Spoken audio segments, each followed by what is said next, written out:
Hello everybody, hope y'all are doing good out there.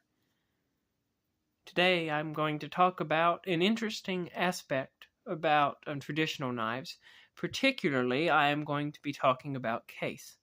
Now this would also apply to other knife companies out there, considering that they use a lot of natural materials first off, and second, that the factory uses a lot of human labor in it still, that it is to somewhat a large degree not automated. Every factory, for the most part, is going to use some kind of machines, and whether they're stamping out metal, might be grinding an edge on a blade, or whatever it might be, all these different companies are going to use machines to make their jobs easier. And there's nothing wrong with that. With machines, though, you will tend to get more precision, but at the same time, you kind of lose uniqueness to the knife. When something's handcrafted, it's usually not perfect, but it has more character, it is more unique. And that's what I'm going to talk about in this video. The first part of this video, though, I am going to focus on the natural materials. Now, what do I mean by natural materials? When I'm talking of a natural material, I'm talking of something that is not synthetic. This knife right here is a Case Yellow Slimline Trapper. A really great knife, a wonderful knife. But this handle is made of a synthetic material. It's not a natural material. And because of that, it is going to have a certain amount of regularity between the different knives. I can take this yellow Delrin Slimline Trapper. This one here was made in 2022. And I can hold it up besides this yellow Delrin Case Copper Lock, Mini Copper Lock. And if you look at these dots right here on the tang, you'll see this was made in 2001. And you can see the handles are identical. They match to a T. And I can throw in any yellow knife I want in the past 20 years from Case, and they're going to basically look identical. They may have changed the color a little bit or changed the formulation a little bit. One way that we can see that would be Case's brown Delrin has changed slightly over the years. Some of their older brown Delrin looked something like that, like this. This is a 1991 33 pattern penknife. Well, I also have here a 33 pattern Stockman. They're the same handle, but they have a different blade configurations. This is still the same brown Delrin, but they changed their coloration of it a little bit.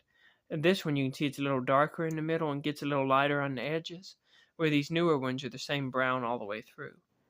I think they made the change so that it would be easier to recognize that these are not bone. With the color changing like that, a lot of people were tricked and thought that was real bone, but it wasn't. And so I believe Case started making them like this one solid brown color, to keep from confusion about this being real bone.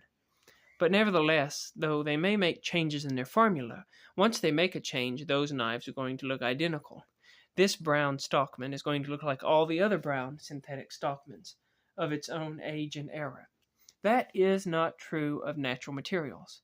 When they dye a piece of bone, depending on the density of that bone and any number of other factors, the way that that bone absorbs the dye can vary.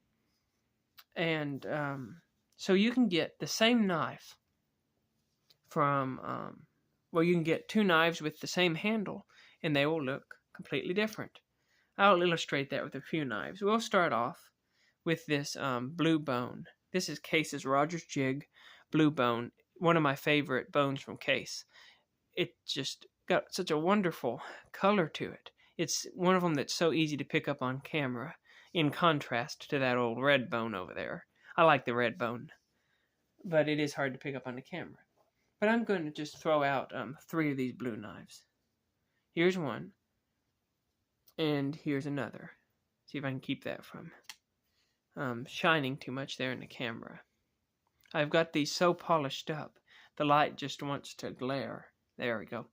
Well, if you look at these particular knives, if we start with these two, you can see the one on the bottom has a lot of white and streaks in the blue on the edges, like right in here you can see streaks of white and blue. You're going to get that on the front and the back of this knife. In contrast to that, this 44 Stockman is the same color, same series, but it is for the most part just an even blue all the way across with a very little bit of white right there. And you can see the back side, as far as I can tell, is basically completely even. Looking down the top, you can see some white. And looking on the back, you can see some white. But the bone itself, for the most part, is just solid blue. Let's throw in one more.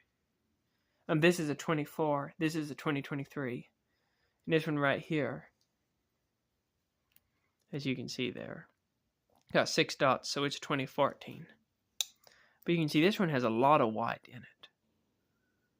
There's a deeper blue in the middle and more white on the outside.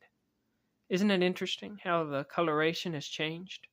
But nevertheless, all it is this blue dye. When you dye a knife with this blue, depending on the bone, it will take the dye differently. And so you could have 2 or 3 of these blue Stockmans, and you could look at them and you could easily pick out which one was yours. That's one of the neat things about natural materials. And the sky blue the case made for a while. This is going to be harder to show on the camera, but in real life, the Sodbuster looks a lot darker than this Mini Trapper does. That's really not coming across the camera too well, so I'll set them on aside. But that Sodbuster is darker than the Mini Trapper is. We'll show the red now. This red pocket ward, I picked from 2 red peanuts. I went with this one. I just liked the way it looked. But this one's red was a little darker than the other one's red. But if we look at this red color, I'll pull out 2 other of these red bone knives. This Sodbuster Jr. is the same red, but if you notice, you can see that it's lighter red. In person, the contrast is not quite as strong as it is here on camera. You can see the backs look pretty close, but it's just getting the light to hit it right. But nevertheless, because of the natural materials, sometimes a piece of bone will be a little darker. Sometimes it'll be a little lighter. Here's a red bone 18 pattern Stockman. And again, you can notice the bone looks different on all of these. It just has to do with how the bone absorbed the dye, and that is one of the cool things about working with natural materials, is you're going to get a lot of these variations in the bone and variations in the handles. I'll say 2 more quick examples of this. One of them is going to be the mother of pearl. You can see all the variation in this mother of pearl. All you got to do is flip the knife over, and you don't have all that variation. It's still pretty, but it's a different look to it. See, it's that natural materials. They can change and they can vary. And that's one of the neat things about getting a knife of natural materials. It's not that you're looking for perfection or even matching, but it's the uniqueness in it that you can recognize and that you can grow to like. You can see all these look a lot different. This mini copperhead I'm holding here looks completely different on the back. Can you see like that scale? It's got like a scale up here by my left thumb. It looks completely different. And again, that's because it's natural materials. They're all going to be unique. They're all going to be different. And then lastly, the last example I'll show of the natural materials is this maple burl. I don't have any other maple burl knives, so I can't compare them to this. But they're all going to look different, because it's looking at the natural character of the wood. This one, for instance, see this line? It's got a line that goes right up the handle. That line is unique to this knife. It's in that wood. And in the back, looks different from the front. You've got circles and dots and squiggles and paisleys and all kinds of different designs. But you can spot it. You can tell that it's your knife because of the natural materials, which is pretty interesting.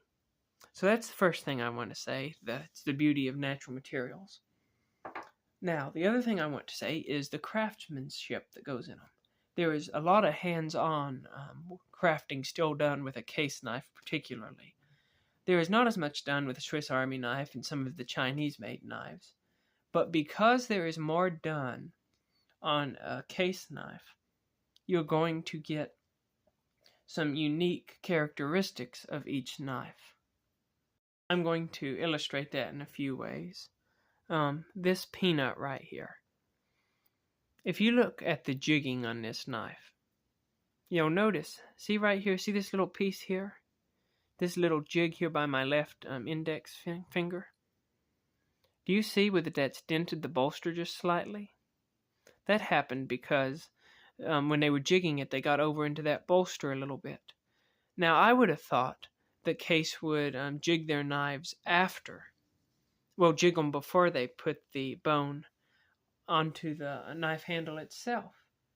But I've found from example after example that simply can't be true. I have other examples of the same thing. Let me grab another example here. Here is a blue bone trapper. And if you look up on this top bolster, can you see the little dents in the bolster where this line here and then another line there by the pin, when they were jigging it, it has tapped that bolster. And if you look at this one closely, you can even see where the jigging has ran over this pin. And so that is a unique characteristic of this knife. It makes it unique. You can see that also right here. Can you see there's a piece gone off of that pin where the jigging has hit the bottom of it? That is characteristic. That doesn't cause any problems. That doesn't hurt anything. That just makes the knife unique.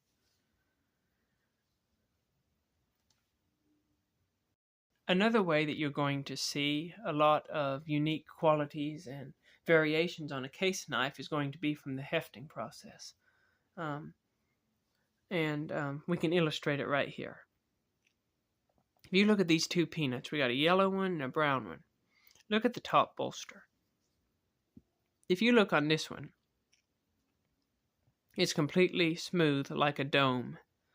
See that? There is no point on the tip of this knife at all. In contrast to that, when we look at this brown one, you've got a little point. See that little point right there on the tip of the knife? Why is it like that? Well, because when somebody had it on their sanding belt, they brought it around, but they didn't come around quite all the way. And so it left a little more point on it. Where on this yellow peanut, they went around all the way. And so it doesn't have a point on it. But that is unique. That is characteristics. The other day when I was looking at these red peanuts, the other one that I was looking at, right here on the side of the bone, when that they had ran this bolster over the sander like that, he had held it a little long, or she, whoever was working on it, and this bolster was considerably thinner than this one on the right. And it didn't hurt the knife at all, but it was just interesting. It was a unique characteristic. Furthermore, I'll show one more example. This little green synthetic tiny toothpick, when it was being hefted, see if I can get this to show it right, it is thicker on the pile side than it is the show side. That is very hard to show that on camera there, but this side is a little thicker than this side is. You can also see that on this green Sodbuster Jr. This one's a little more extreme. Can you see the difference there? On the left here, you've got more material than here on the right. Isn't that interesting? So the show side has more material than the pile side does. And that's just an interesting characteristic. That's because somebody held it in their hands and made it. And that's an interesting thing about Case that you're not going to get with some other knife companies, is that they are still have a lot of handwork in them. And with the sharpened edges, sometimes you'll get an edge that's not sharpened quite as good. I'll illustrate that also. The spay blade on this mini trapper. Now I have sharpened these knives, but nevertheless, you can see it has a really has a large curve here on the bevel, and it's not real pointy there. Can you see how that looks? Now let me compare and contrast that to the spade blade on this mini trapper. See how much more pronounced the point is? It has a much more pronounced point on this knife. Can you see the difference there? What caused the difference? Well, all it was whoever was sharpening the blade that day. They sharpened it a little different, and a lot of times it's not perfect. And so you've got to sharpen them home sometimes to get them just how you like them. I sharpen all my knives, so I'll have my bevel and my edge on it. But yeah, those are some unique characteristics about case. What do you all think about these natural characteristics? I love the natural, unique qualities of bone, pearl, and wood. Using natural materials, it's not always going to be perfect or uniform, but it's unique and characteristic, and I like that. You can spot your knife from another just like it. At the same time, how do you all feel about the handwork that still goes into them? They may not be perfect, but they're unique, and I would rather have one that's unique rather than being perfect, as long as the knife works like it ought to. If it's got a unique character on the bone or a unique blemish, well, that's fine. It just gives it character. But that's considering, of course, that the knife works like it ought to. It's mechanically sound. But when I've got a mechanically sound knife with unique characteristics and qualities on it, I like that. It shows it was made by a man. Made by a human, not a machine. Y'all comment down below how you feel about that. Have a good day and keep your knives sharp.